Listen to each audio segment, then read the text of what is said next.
শুভ সকাল সবাইকে। আজকে আমরা আসছি মিরপুর 1 পাখির বাজারে, আর সাথে আছে আমার ভাইয়া। ভাইয়া একটু মাস্কটা খুলেন যাতে সবাই আপনাকে দেখতে পারে। সো আসেন দেখি আমরা আজকে কি কি পাখি দেখি এবং আপনাদের সাথেও শেয়ার করি।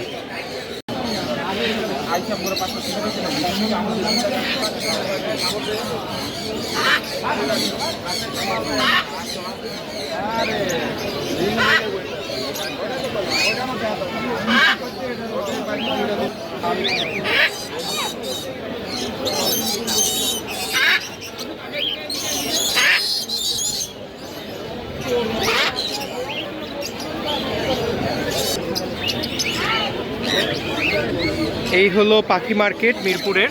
যদিও আজকে আমার প্রথম আসা, কিন্তু ভাইয়া আর কি এখানকার রেগুলার আসলে কি বলবো ক্রেতা।